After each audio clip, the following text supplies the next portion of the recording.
Ja sam Luka Trajković, učenik sam 4. razreda medicinske škole dr. Izabela MC Hatun u Vranju. Ja sam Lazar Trajković, učenik sam 4. razreda medicinske škole dr. Izabela MC Hatun u Vranju. Pre svega za prethodnu školsku godinu bih izdvojio drugo mesto na državnom takmičenju talentovanih učenika u okviru regionalnih centara za talente i drugo mesto na međunarodnom literarnom konkursu Srcem kroz školsku kapiju. Ja bih izdvojio prvo mesto na republičkom takmičenju talentovanih učenika, treću specijalnu nagradu na republičkom takmičenju talentovanih učenika u okviru istraživačkih radova i drugo mesto na međunarodnom konkursu Srcem kroz školsku kapiju. Jako nam je drago što idemo sa njima u odeljenje.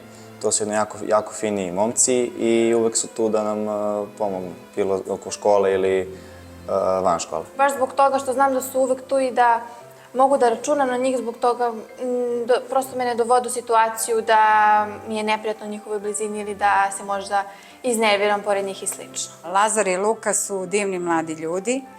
Oni su veoma posvećeni školskim obavezama i sve svoje obaveze ispunjavaju sa onako dosta energije i elana.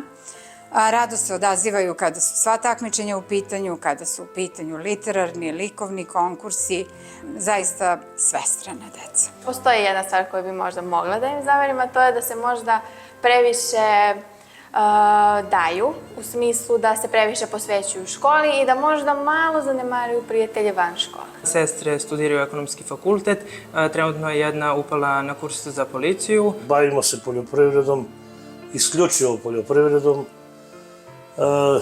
Mešovita proizvodnja, znači nismo neki da imamo 2-3 kulture, nego imamo malo više zastupljene kulture. Koliko znamo, koliko se zalažu u školi, toliko se zalažu i kod kuće, u smislu da pomažu roditeljima, da su uvek tu za njih, šta god da treba, mogu da obavljaju sve poslove. Drugari nam pružaju veliku podršku, oni su posle svakog osvojenog mesta bili tu da nam upute reči hvale i svih ovih godina su bili tu za nas i bez njih ništa ovo ne bi bilo moguće. Za 10 godina ja već njih vidim kao izvrsne lekare. Pre svega mi planiramo da upišemo medicinski fakultet, znači da nakon školovanja postanemo lekari i mislim da je rano razmišljati o tome gde ćemo završiti, ali uglavnom razmišljali smo da budemo u našoj zemlji i naravno da budemo zajedno. Oni su ko devojčice. Mislim, sve radi. I čisti, usisava, sve. Oni su baš ekstra. I devojčice su super, samo one već izbegle su malo. Vredni deca, ide u školu. Kad dođe odmah nešto radi u poljoprivredu, uči. Mi smo se uvek slagali, uvek kad sve radimo zajedno, kao timski rad uglavnom. Uvek smo gledali da budemo dobre osobe, dobri ljudi. Nikad nikome ništa nažal ne bi učinili.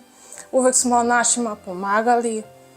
Oni uvek stvarno i uče i dobri su. Mada mi nekad sad se bunimo, mnogo uči i preko noći do 3-4 ugasi svetlo, oni ponovo ustane, ponovo upali, nastavi da uči.